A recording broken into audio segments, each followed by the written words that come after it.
spread all over the web. Facebook, Twitter, and other social media platforms are still trying to stop the spread of fake news online. But first, what is fake news?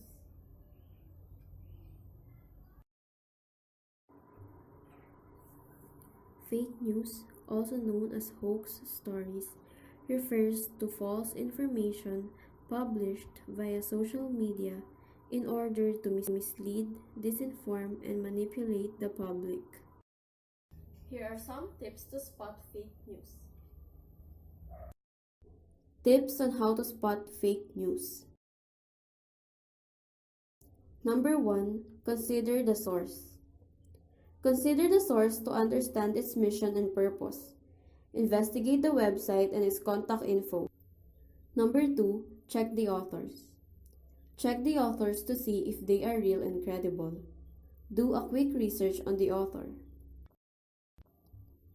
Number 3. Check the date. Check the date to see if the story is relevant and up to date. Reposting old news stories doesn't mean they're relevant to current events. Number 4. Read the story. Read the story. Don't just rely on the headline to understand the whole story. Number 5. Ask the experts. Ask the experts to get confirmation from independent people with knowledge. You can ask a librarian or consult a fact-checking website. Number 6. Supporting sources. Assess the supporting sources to ensure that they support the claims.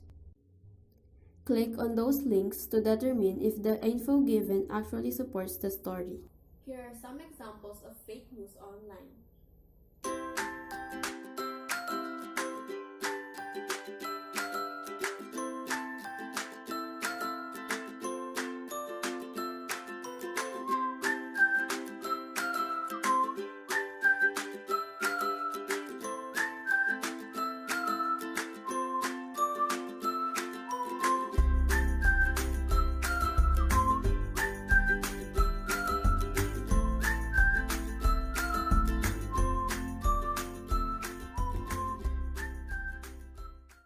CNN cameraman pretending to be grassroots organic protesters be flagged as fake news. Minorities need you. I need you. Chicago needs you. We all need you. This country needs you to stand up and walk into the Supreme Court and say one vote equals one vote.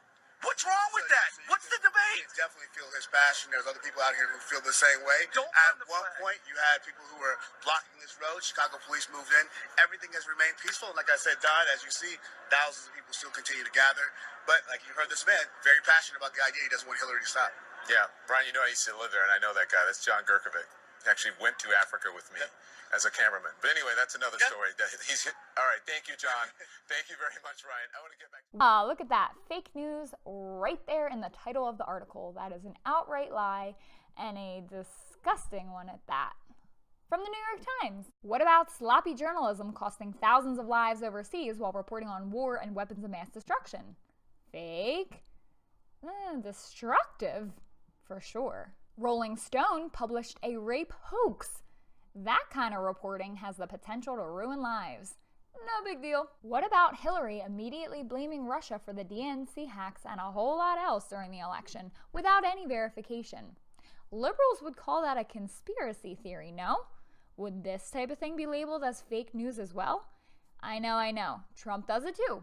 What about the establishment media that is hyper-partisan, donates thousands to nominees, and colludes with presidential campaigns? Should we take everything those sources say as unquestionable fact?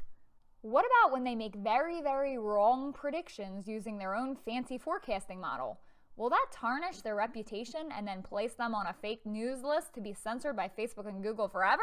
If so, Huffington Post is in trouble. What about lying by omission? What about the news making it seem like only supporters from one direction are bullies, when really, there are bullies on every side? I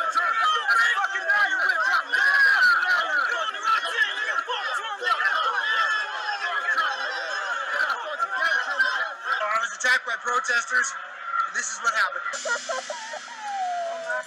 targeted with pepper spray. Police say anti-Trump protesters sprayed 5 Trump supporters, including an 8 and 11-year-old girl outside Anaheim City Hall. The Trump supporters were treated at the scene. Snopes frequently uses logical fallacies to trick its readers and spin the story. Not exactly honest. Will the gatekeepers flag them as fake news? As fake news spreads all over the web, companies started to develop fact-checking websites like Snopes.com and factcheck.org to help us avoid and spot fake news online. Always remember, be observant, be critical, and share responsibly. Only post or share stories you know to be true from the sources you know to be credible. Lastly, think before you click. Thank you for joining us. This is Mercedes Villavicencio, and that's a fact.